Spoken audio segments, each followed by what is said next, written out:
Nintendo finally did it. They asked the all-important question of what would happen if Mario and his friends finally took a bunch of drugs and started platforming. And it turns out, they'd have a really good time. In Super Mario Bros. Wonder, you play as Mario and his friends. They go to the Flower Kingdom. Bowser shows up, steals said thing like he always does, and because he's obviously the main bad guy, you gotta go on a platforming adventure and stop him, because that's what you do in 90%, heck, maybe even 99% of all Super Mario Bros. Plots. And you know what? You don't come for the plot, you come for the platforming, and the platforming is good, man. The platforming is awesome in this game, and Bowser turning into a castle is pretty spectacular too. And after decades and decades, what did they do to decide to make this entire experience refreshing, because there are dozens of these games? They let Mario and his friends take Wonder Seeds, and they literally basically cause hallucinogenic sections in each and every single level, and it is probably the greatest thing I have ever seen in a long time in video games. I mean, every single level had a surprise for me, and it just made the entire experience not only refreshing, but just surprising. It just felt new, and it was just so much fun. I didn't know what I was going to get, so it was just a never-ending joyride. And I felt like I was tripping out alongside Mario, and it might have been the best thing that's happened so far this year. But not only were the levels fun and unique and refreshing, the power-ups were also just as fun and refreshing. I love the drill power-up, I love the elephant power-up, I love being able to use the bubble. All of this stuff just seemed to work naturally and seamlessly, and I'm not quite certain as to how Nintendo managed to pull it all off, because a lot of this somehow just brought back a lot of life into the Super Mario Bros. Formula, especially in the 2D platforming perspective. And I think another thing that really helped out with the fact that there were a bunch of mini games and extra badges that you can use for each and every level. And these badges gave you all sorts of fun abilities, like the option, for example, to change the way you jump off of platforms, and sometimes you can even have one that if you fall, it'll give you an extra boost so you don't actually die. There were also these fun mini games where you had to just try to find 5 coins, and they were very well hidden in some cases, and it took me a while to figure it out.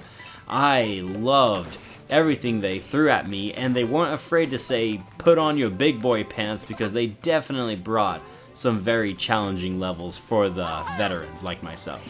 Which is why it was so disappointing to see that every single boss fight in this game practically was just Bowser Jr. over and over again. For all the amounts of creativity and unique and exciting things they had in this game, the boss fights fell completely flat, because all I was doing basically was fighting Bowser Jr. And at the end of the day, they're all basically the same, just with a little bit more challenging in the platforming department. But when you beat Bowser Jr. once, you can beat him again. It was definitely the low point in this entire experience. But even with the boss fights not being the most creative and fun things ever, I do appreciate everything else the game was throwing at me, and I definitely enjoyed gobbling up all of the collectibles. There were a ton of them, and they were worthwhile. If you collected enough things and discovered enough secrets, you can get those extra challenging levels that I talked about. And the standees were pretty fun that you could use in the multiplayer. Personally, I didn't care to ever play this game in the multiplayer, but it was still fun just to collect all of the standees and to try to 100% the game, find all of the Wonder Seeds, collect all of the giant purple coins.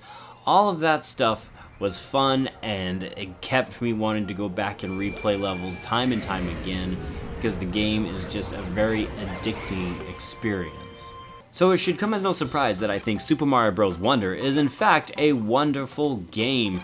It is worth the asking price, and I never thought I'd say that, because we've all seen, at least we all thought we have seen everything that Mario can throw at us, but it turns out he can throw so much more than we had ever anticipated.